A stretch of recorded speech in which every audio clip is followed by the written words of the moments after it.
Traders, so today we are analyzing Nifty 50 on 20th January on 15 minute chart time frame.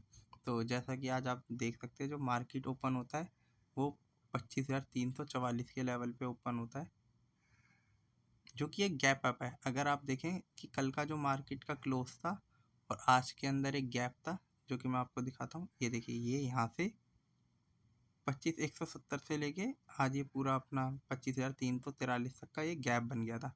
Market फिर 9:30 बजे से फिर और rally के लिए जाता है 25,425 के लेवल 25,425 के लेवल को टच करता है। फिर वहाँ से थोड़ी सी गिरावट के बाद 11 बजे तक फिर यहाँ पे कंसोलिडेट करता रहता है, अपने गैप को फिल कर देता है ऑलमोस्ट। गैप फिल करने के बाद लगभग अगर आप देखेंगे तो 2-2:15 बजे से एक रिकवरी का साइन फिर से देता है और अपने 25,320 के आसपास क्लोजिंग दे देता है। तो अगर आप देखें, अब इसे डेली चार्ट टाइम फ्रेम पे देखने को समझने की कोशिश करते हैं। मार्केट लगभग 5 जनवरी से लेके 20 जनवरी तक, उसमें हमारे ट्रेडिंग सेशन जो भी बनते हैं, तो यहाँ पे 3, 6, 9, 10, 11 ये 11 ट्रेडिंग सेशन के अंदर मार्केट को डाउन किया गया और फिर 21 जनवरी को हल्की सी रैली दी गई और आज के दिन और ऊपर के लिए थोड़ी सी रैली दी गई। तो अगर आप देखें तो मार्केट एक तरीके से नीचे से अब ऊपर के लिए रैली के लिए जा रहा है। तो जो आज का भी कैंडल है, कल का एक कंफ्यूज और पॉजिटिव कैंडल था, आज उसके ऊपर के लेवल पे क्लोजिंग दी है और लगभग 25,200 मतलब 300 के आसपास की क्लोजिंग है। तो अब कल एक और कोशिश की जा सकती है कि मार्केट कल ये अपना 25,500 के लेवल को टच करे और फिर कल समवेयर 25,300 350 के आसपास क्लोजिंग दे। क्योंकि अगर हम देखें तो मंडे के दिन हमारे को 26 जनवरी है और फिर 27 के अंदर जैन में एक्सपायरी होगी। तो मार्केट को समवेयर यहीं के आसपास कंसोल करना चाहेंगे कि 25,400-500 के आसपास। तो इसीलिए इस ट्रेड को मैं इस तरीके से एनालाइज कर रहा हूँ। और मार्केट में अब यहाँ से, क्योंकि अगर मैंने FII DII का डाटा देखा तो आज भी FII ने सेलिंग ही करी है, तो उम्मीद है कि अभी थोड़े दिन और सेलिंग रहेगी। मार्केट 25 ये जो एक रेजिस्टेंस है ना 25,500 का 450 का, जब इसके ऊपर क्लोजिंग होती है तब एक हम मोमेंटम के लिए मानेंगे कि 25,800 के लेवल और ऊपर के लेवल ओपन है। और फिर भी एक बजट एक बिग इवेंट आ रहा है, तो उसको देखते हुए हमें एनालाइज करना चाहिए। और अभी तो आप देखेंगे जो अभी ये 2 दिन के अंदर जो भी रिकवरी हुई है वो भी ट्रम्प की वजह से ही मानूंगा मैं, क्योंकि उन्होंने बोला कि Modi is my great friend और उन्होंने थोड़ा सा अभी न्यूट्रल टोन रखा है अपना मार्केट, क्योंकि काफ़ी ज़्यादा बेरिश हो गई थी। तो अब इसको थोड़ा सा मोमेंटम में लाने की कोशिश की जा रही है। बट हाँ, मैं आप लोगों से ना आज कुछ अच्छे रिजल्ट आए हैं, थोड़ा उसके ऊपर डिस्कस करता हूँ, ठीक है। तो पहले जिस स्टॉक के बारे में डिस्कस करना चाहता हूँ ना, उसका नाम है ये जो रिजल्ट अच्छे हैं ना, ये है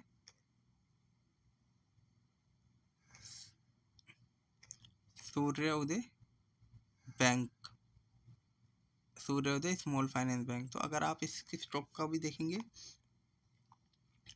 हाईएस्ट एवर रेवेन्यू अनाउंस किया है इन्होंने एक क्वार्टर के अंदर 544 करोड़ का, जबकि पिछले क्वार्टर के अंदर 520 करोड़ का था और पिछले ईयर से कंपेयर करेंगे तो वहाँ पे 488 करोड़ का रेवेन्यू था। मार्जिन के अंदर इम्प्रूवमेंट है, पिछली बार -8% के थे, -6% के, और ईयर से देखेंगे तो अभी भी वीक ही हैं। और अदर इनकम जैसे मैं बैंक की कहता हूँ तो वो 81 करोड़ रुपए की टोटल दिखा रहे हैं। और प्रॉफिटेबिलिटी देखेंगे तो पिछले ईयर के अंदर 33 करोड़ की थी, इस बार 37 करोड़ की है। पिछले क्वार्टर से कंपेयर करेंगे तो वहाँ से 7 करोड़ का इम्प्रूवमेंट है। तो एक ये रिजल्ट मुझको थोड़े अच्छे लग रहे हैं, इसका आपको चार्ट स्टडी करना चाहिए। और जो अगला स्टॉक मैं आप लोगों से डिस्कस करना चाह रहा हूँ जिसके रिजल्ट, वो है उज्जीवन स्मॉल फाइनेंस बैंक। अगर उज्जीवन स्मॉल फाइनेंस के बैंक के भी रिजल्ट देखेंगे तो हाईएस्ट एवर रेवेन्यू, 1752 करोड़ रुपए का रेवेन्यू है, जबकि पिछले क्वार्टर के अंदर 1682 करोड़ का था और पिछले ईयर के अंदर 1591 करोड़ का। इनके पर भी मार्जिन थोड़े इम्प्रूव हुए। इस बार इन्होंने -3% के मार्जिन है, जबकि पिछले ईयर के अंदर -2 थे और क्वार्टर के अंदर -6 थे। हाईएस्ट एवर इनका रेवेन्यू मुझको देखने को मिल रहा है 295 करोड़ का अदर इनकम से, ठीक है। और नेट प्रॉफिटेबिलिटी देखेंगे तो 186 करोड़ रुपए का इन्होंने अनाउंस किया है। तो और अगर आप इस स्टॉक को भी देखेंगे तो अपने ऑल टाइम हाई पे चल रहा है। मैं इस स्टॉक का अलग से वीडियो बना के चार्ट भी डिस्कस करूँगा। और जो नेक्स्ट स्टॉक मैं आप लोगों से डिस्कस करना चाहता हूँ वो है रेडिको खैतान।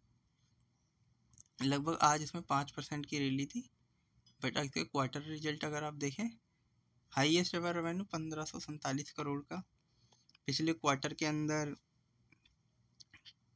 1494 करोड़ का था और पिछले ईयर के अंदर 1294, ठीक है। तो मतलब ईयर ऑन ईयर और क्यू दोनों में ग्रोथ है। मार्जिन भी सबसे हाईएस्ट एवर 17% के, पिछले क्वार्टर के अंदर 16% के थे और ईयर में देखेंगे तो वहाँ पे 14% के थे या 17% के थे। और नेट प्रॉफिटेबिलिटी देखेंगे तो वो भी हाईएस्ट एवर देखने को मिल रही है 155 करोड़ की, पिछले क्वार्टर के अंदर 139 करोड़ की थी और नेट प्रॉफिट 96 करोड़ से बढ़ के 155 करोड़ अगर आप वाई ऑन वाई कंपेयर करेंगे तो इन कंपनियों के रिजल्ट अच्छे आए हैं। और एक और स्टॉक का रिजल्ट मैं आप लोगों से डिस्कस करना चाहूँगा, उसका नाम है ये अपना बंधन बैंक के भी आज क्वार्टर रिजल्ट आए हैं।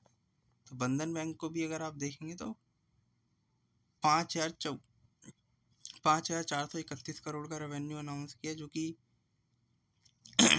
पिछले ईयर से थोड़ा सा कम है और बट क्यू थोड़ा इम्प्रूवमेंट है। मार्जिन्स लगभग क्वार्टर वाइज देखेंगे तो सेम ही दे रहे हैं। अदर इनकम में इम्प्रूवमेंट है, जबकि इनका पिछले ईयर से देखेंगे तो वीक है। और अगर आप इसका मैं आपको नेट प्रॉफिटेबिलिटी दिखाऊं 206 करोड़ की, जबकि पूछे तो मतलब इसके रिजल्ट वीक है। अगर आप नेट प्रॉफिट देखेंगे तो 426 के कंपेयर में 206 करोड़ के। तो बट हाँ, एसेट क्वालिटी में थोड़ा सा इम्प्रूव है। ग्रोथ नेट एनपीए जो कि पिछले क्वार्टर के अंदर 5.02 के थे, इस बार 3.33 है। और नेट एनपीए जो कि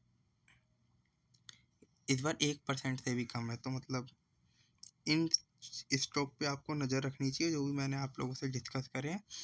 तो जो भी स्टॉक या जो भी रिजल्ट मैंने आप लोगों से डिस्कस करे, किसी भी तरीके की बाइंग और सेलिंग रिकमेंडेशन नहीं है। मेरे चैनल को लाइक करें, सब्सक्राइब करें। सनम ट्रेडिंग। Okay, bye.